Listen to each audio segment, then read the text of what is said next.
Pag Lunes, sabungero, lasenggo, babaero, lalakero, kanto boy, drug addict. San Linggo, puro katarantaduhan. Pagdating ng mahal na araw, naku, mabanal. Nakasuot pa ng suot ni Kristo at nagpapapalo pa eh. Itang uso kiti Pampangang magdarami, magdarami yapin. Yung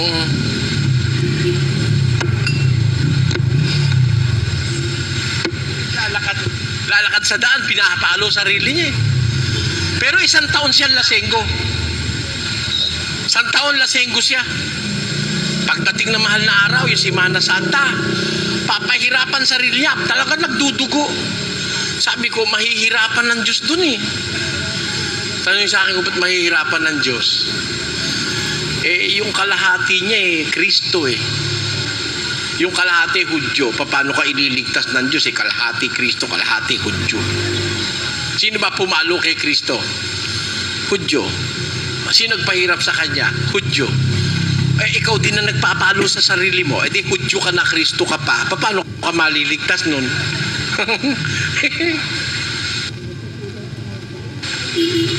Kakaawa ka naman. Hindi naman pwede hatiin ng Diyos yun. Yung kabila sa impyerno, yung kalahati sa... Merong ganon. Banal pag Linggo. Pag Lunes hanggang Sabado, hindi banal, demonyo. Nananapak ng asawa. Naninipa ng anak. Maghapon lasing. Maghapon sa sugal. Pero pag Linggo nasa simbahan, ang bait.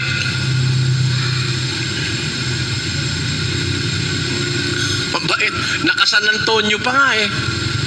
Yung may bulitas na kulay dilaw na nakalo nito. Ako, kung tingnan mo sa damit eh, kay ganda-ganda eh. Parang banal na banal. Pero sinungaling. Chismosa. O yan. Kaya manalangin man sa Diyos, di pinakikinggan ng Diyos eh. Para malinis. Linisin ang puso. Ano ang panlinis sa puso? Salita ng Diyos. Ano ang gagawin mo sa salita para luminis ang puso? Basa 119. 11 ng awit.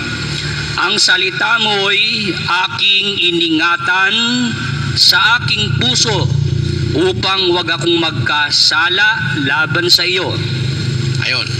Ang salita mo, ang wika ni David, iningatan ko sa aking puso para wag akong magkasala laban sa iyo. Kailangan pala yung salita iniingatan. O mga kapatid na Katoliko, anong salita ng Diyos ang naingatan ninyo sa loob ng 50 taong kay Katoliko? Narinig nyo ba itong mga salita ng Diyos na binabasa ko sa inyo sa loob ng 3 gabi? Hindi nyo man narinig eh. Paano maiingatan sa puso? Hindi mo naman narinig. Ang salita mo, sabi ni David, iningatan ko sa aking puso upang wag akong magkasala laban sa iyo. Yung po palang salita, lalagay sa puso. Yun ang panlinis sa puso. Parang yung paminggalan, meron daga. Lagyan mo ng pusa, lalayas ang daga. Tama? Yung salita ng Diyos, ilagay mo sa puso mo, lalayas yung masama, lalayas yung galit, yung hatred, yung pagtatanim, yung masamang akala, alis yun. Pag meron kang inipon-ipon na salita ng Diyos sa puso mo, tanong, ano-ano yung salita ng Diyos na ilalagay natin sa ating puso para wag tayong magkasala sa ating puso at sa ating dila? Ano-ano ba yung ilalagay natin sa puso? Pakinggan nyo, isa-isahin po natin, no? Ano-ano ang salita ng Diyos na ilalagay natin sa ating puso? Magmula ngayon, huwag nyong kakalimutan to. Mga kapatid, kung gusto nyo pong maligtas, huwag nyo nang kakalimutan to. Ano ang salita ng Diyos na ilalagay natin sa ating puso? Unang-una, ito. Sa Exodo 20, ganito ating mababasa. 7. Huwag mong babanggitin ang pangalan ng Panginoon mong Diyos sa walang kabuluhan. Bakit? Sapagkat hindi aariin ng Panginoong walang sala ang bumanggit ng kanyang pangalan sa walang kabuluhan. Nakita nyo, unang-unang kasalanan ng tao, yung pangalan ng Diyos sinasabi sa walang kabuluhan.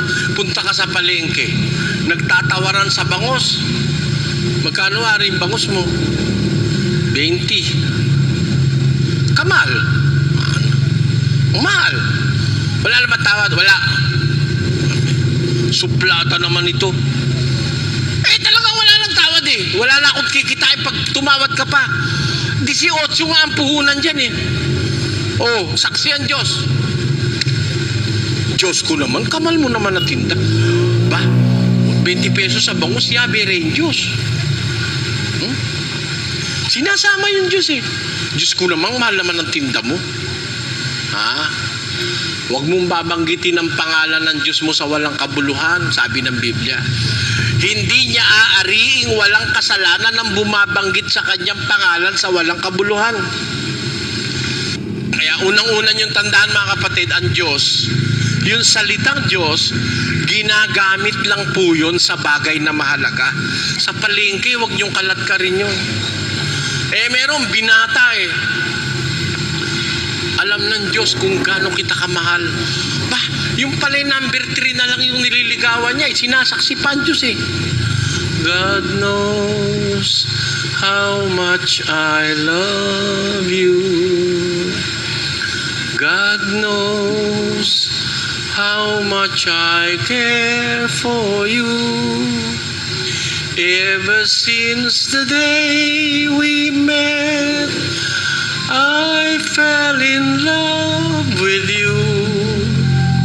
And now I must let you know, I'll always care for you.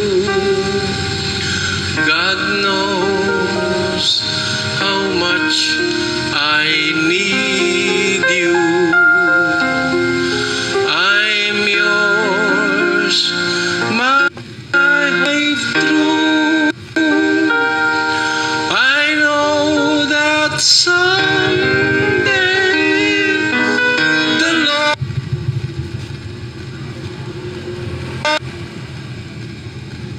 will guide me, for He kasama ang Diyos sa panliligaw eh. Pala hindi naman totoo. Gusto lang makadenggoy. Ha? May asawa na pala siya eh. Tamo, sinasama mo pangalan ng Diyos. Ito, lalagay mo sa puso mo kapatid. Never nababanggitin mo ang pangalan ng Diyos sa walang kabuluhan. Tiyak na may kasalanan ka pag binabanggit mo ang kanyang pangalan sa walang kabuluhan. Ilagay mo sa puso mo yan, kapatid. Mo muna sasabihin yung Diyos ko. Ha? Kung ikaw ay makikipagligawan lang, huwag mo na idama yan, Diyos. Kasalanan yun.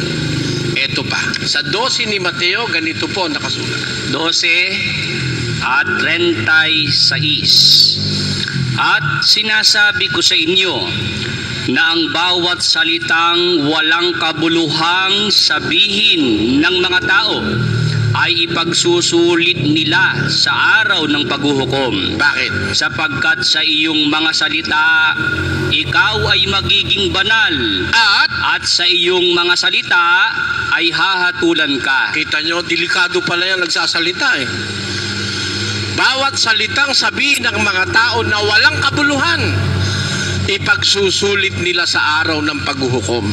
Sapagkat sa salita mo, magiging banal ka. Sa salita mo, hahatulang ka. Halimbawa, sinabi mo sa salita mo, huwag ka mag-alala pare, babayaran kita. Salita mo yan ha? Binayaran mo nga. Napatunayan ka, may takot ka sa Diyos. Sa salita mo, magiging banal ka. Ginagawa mo yung sinabi mo eh. Ako bahala, alagaan ko ang aking anak. Hindi ko pababayaan. Ginawa mo. O di naging banal ka. Ikaw ang aking mamahalin. Ikaw lamang ang aking iibigin magpakailanman. Yan. Tinutuo mo. Hindi ka talaga naligaw sa ibang babae. Yung asawa mo lang ang minahal mo. Kahit nung tumaba na siyang matabang-mataba, siya pa rin ang mahal mo. Banal ka. Dahil sinabi mo magsasama tayo sa hirap at ginhawa. for better, for worse, in sickness and in health, until death do us part. Hindi ka talaga ng babae, ni hindi ka nanligaw sa iba, ni ayaw mong tumingin. Ang mahal mo lang misis mo, ay sa salita mo, magiging banal ka. Pero sa salita mo rin, parurusahan ka ng Diyos. Pag nagsasalita ka ng mga bagay that you do not mean to do, mga bagay na hindi mo naman talaga balak gawin at sundin, mabuti pang huwag ka nang magsalita. Pakinggan nyo sa 10 ng Kawikaan. Yes, 19 ng Kawikaan. Sa karamihan ng mga salita ay hindi nagkukulang ng pagsalangsang. Datapwat Ngunit siyang nagpipigil ng kaniyang mga labi ay gumagawang may kapantasan. pagka ikaw ay marunong magpigil, pantas ka. Pero, sabi ng Biblia, siyang sa karamihan ng wika ng kasasalita, hindi nagkukulang ng pagsalangsang. Nagkakasala ka kada salita ng salita eh. Ha? Pero yun ikang nagpipigil ng kanyang labi.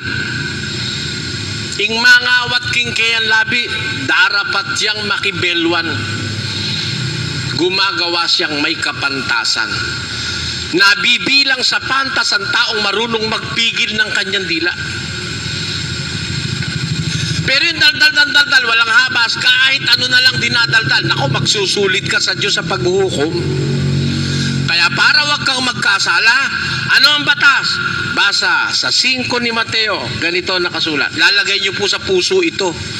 Itong mga aral na ito, ilagay niyo sa puso para wag tayong magkasala sa Diyos. Basa. 5:37. Datapwat ang magiging pananalita ninyo'y oo, hindi, sapagkat ang humigit pa rito ay buhat sa masama. Yan pala. Masama pala pag humigit sa oo at hindi. Dapat ang pananalita ninyo ingke kong maging pamangamano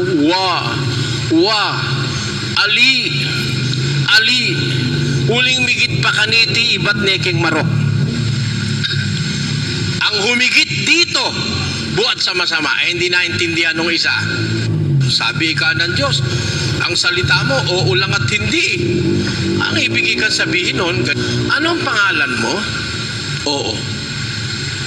Saan ka nakatira? Hindi. Ganun ba yun? Kaya sabi ng Biblia, ang magiging pananalita mo, oo, hindi, higit pa rito buhat sa masama. O ano ibig sabihin nun? Salita mo, oo at hindi lang. Basa. Pakinggan nyo kay Santiago, ganito nakasulat. 5:12. Ngunit higit sa lahat ng mga bagay, mga kapatid ko, Ano yun? ay huwag ninyong ipanumpa kahit ang langit, ni ang lupa, ni ang anumang ibang sumpa. Bawal pala sa Kristiyano yung nanunumpa.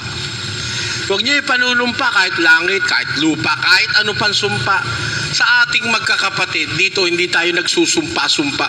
Pixman, cross my heart, para lang maniwala, cross my heart, kahit ikamamatay pa yung aking kapitbahay. Wag. Ang Kristiyano, nagkakaintindihan tayo pag nagsalita, totoo. Hindi na kailangan mag-pexman ka pa. Mag-promise, hindi na. Basta't ang salita ng Kristiyano, sabi, mga kapatid, higit sa lahat ng bagay, sabi ni Santiago, ay huwag niyong ipanunumpa ang langit. Kahit ang lupa, huwag niyong ipapanumpa.